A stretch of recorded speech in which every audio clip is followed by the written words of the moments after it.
नमस्कार मित्रों, study with Sanjay channel पर आपका हार्दिक स्वागत है।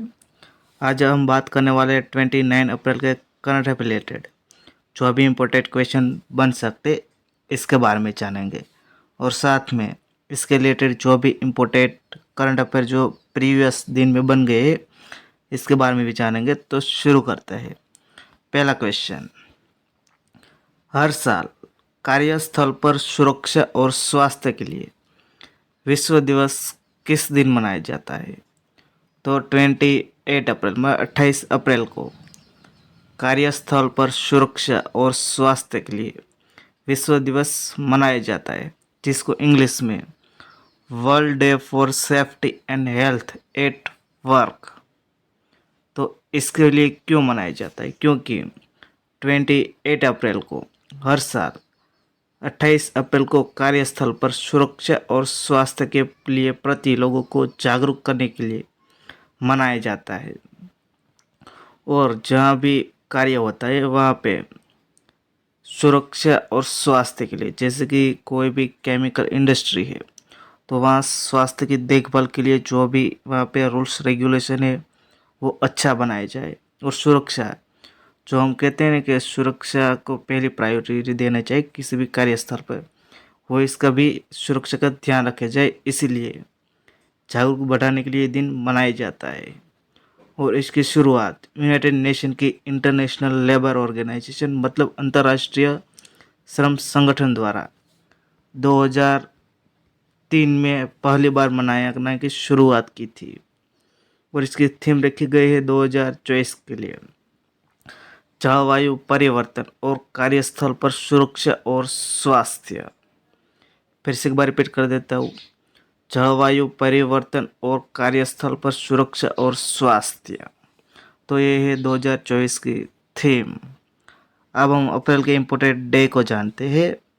11 अप्रैल को राष्ट्रीय सुरक्षित मातृत्व दिवस और विश्व पार्किंसंस दिवस। 12 अप्रैल को मानव अंतरिक्ष उड़ान का अंतर्राष्ट्रीय दिवस।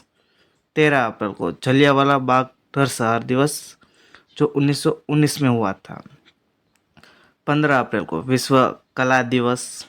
17 अप्रैल को विश्व हीमोफीलिया दिवस। 18 अप्रैल को विश्व विरासत दिवस। 19 अप्रैल को विश्व यकृत दिवस। 21 अप्रैल को राष्ट्रीय सिविल सेवा दिवस। 22 अप्रैल को विश्व पृथ्वी दिवस और इसकी थीम है प्लानेट वर्सेस प्लास्टिक।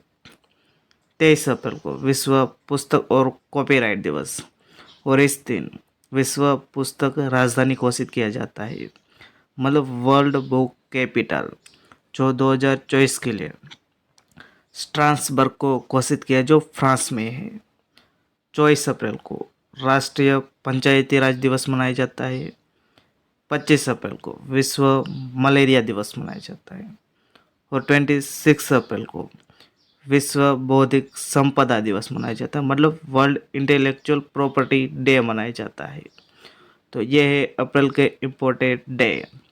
तो वीडियो आपको अच्छा लगा तो लाइक कर देना, शेयर कर देना, और चैनल पर नहीं तो चैनल को सब्सक्राइब कर देना। अब नेक्स्ट देखते हैं।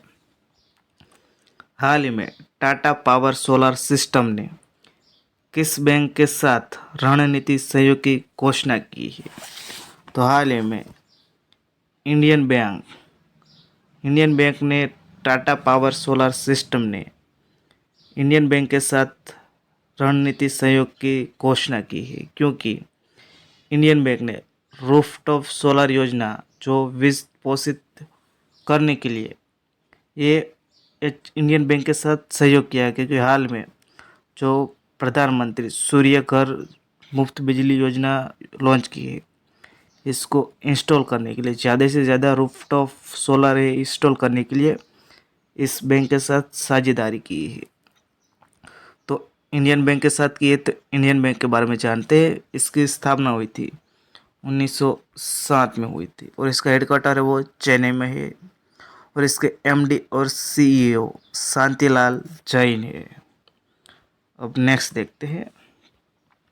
हाल ही में अमेरिका ने किस देश को सैन्य मदद के लिए $6 अरब देने की घोषणा की है? तो हाल ही में यूक्रेन को अमेरिका ने सैन्य मदद के लिए $6 अरब देने की घोषणा की है।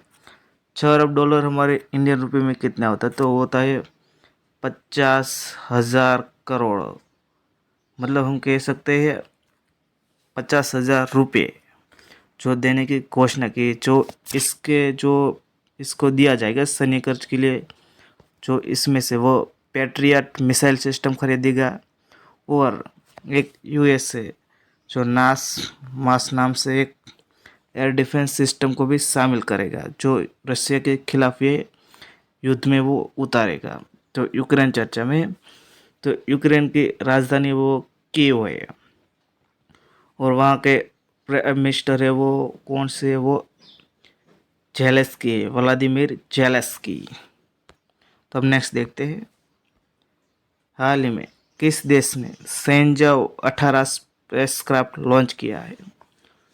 तो चीन ने हाल ही में सेंजाओ 18 स्पेसक्राफ्ट लॉन्च किया है। ये कहाँ से लॉन्च किया है? तो वो गोबी रेगिस्तान में स्थित जियुक्वान सैटेलाइट लॉन्च सेंटर से लॉन्च किया है। इसमें 3 एस्ट्रोनॉट को तियांगोंग स्पेस स्टेशन पर भेजा जाएगा। जो चाइना का खुद का जो तियांगोंग स्पेस स्टेशन है, वहाँ सेंजाओ 18 स्पेसक्राफ्ट से वहाँ भेजा जाएगा और वहाँ वो 6 महीने के लिए वो रुकेंगे वहाँ। और इंटरनेशनल स्पेस स्टेशन से वो चाइना को निकाल देने के बाद उसने अपना खुद का तियांगोंग स्पेस स्टेशन बनाया है। तो इंडिया ने भी बनाने की कोशिश, मतलब घोषणा की है। तो किस साल तक बनाने की घोषणा की है? तो उसने की है 2035 तक इंडिया भी अपना खुद का स्पेस स्टेशन बना लेगा। और चांद पे हमारा देश जो मानव उतारने की जो साल की घोषणा की है वो 2040 तक की है। जो 2040 में वो उतारने की घोषणा की है। और मलबा मुक्त अंतरिक्ष बनाने की इसरो ने घोषणा की हाल में, तो वो की है 2030 तक। 2030 तक में वो मलबा मुक्त करने की भी घोषणा की है। अब नेक्स्ट देखते हैं, हाल ही में ICC men's T20 world cup 2024 का ब्रांड एम्बेसडर किसे बनाया? तो हाल ही में सबसे पहले क्रिस गेल को बनाया था, बाद में उसेन बोल्ट को बनाया था, और हाल ही में मतलब रिसेंटली युवराज सिंह जो हमारे देश के क्रिकेटर है, जिसने एक ही ओवर में सिक्सर लगाए थे, मतलब सिक्सर, वहाँ को ICC men's T20 world cup में ब्रांड एम्बेसडर बनाया गया है। तो ICC men's T20 world cup, इसका आयोजन कहाँ किया जाएगा? तो यूएसए और वेस्ट इंडीज़, वो 2 देशों में इसका आयोजन किया जाएगा। और इंडिया की कर्नाटक बेस्ड मिल्क कोऑपरेटिव जो फेडरेशन है उसकी एक ब्रांड है नंदिनी। नंदिनी ने आयरलैंड और स्कॉटलैंड की टीम है, इसकी जर्सी पे वो अपना स्पॉन्सर लगाएगी।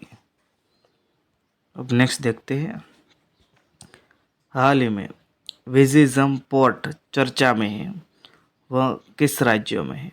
तो वो केरल में है। विजिजम पोर्ट है वो केरल में स्थित है। क्योंकि चर्चा में क्यों है? क्योंकि हाल में केंद्र सरकार द्वारा ट्रांसशिपमेंट पोर्ट के रूप में मंजूर कर दिया है। जो देश का ये पहल, ये आप देख सकते हो रूट, जहाँ भी मलक्का स्ट्रेट से जो भी जहाज आएगा वो पहले श्रीलंका के कोलंबो पोर्ट पे रुकता था, बट अब विजिजंग पोर्ट पे वो रुकेगा क्योंकि हमारे देश में रेवेन्यू ज़्यादा आ सके। और ये अदानी शिपमेंट पोर्ट का वो संचालन करने वाली है। तो ये केंद्र सरकार ने मंजूरी दे दी है विजिजंग पोर्ट। तो अब नेक्स्ट देखते हैं, हाल ही में कोरोमंडल इंटरनेशनल के कार्यकारी अध्यक्ष के रूप में किसे नियुक्त किया? तो हाल ही में अरुण अलंगप्पन को कोरोमंडल इंटरनेशनल के कोरोमंडल इंटरनेशनल के कार्यकारी अध्यक्ष के रूप में नियुक्त किया गया है। ये है अरुण अलगप्पन। अब नेक्स्ट देखते हैं, हाल ही में बार्सिलोना ओपन किसने जीता है? तो बार्सिलोना ओपन है वो कैस्पर रूड ने जीत लिया है, जो नॉर्वे के हैं। और किसको हराया है, तो वो हराया स्टेफोनोस सितिस्पास को हरा दिया है। बार्सिलोना ओपन जो टेनिस खेल के लिए खेला जाता है। अब नेक्स्ट देखते हैं,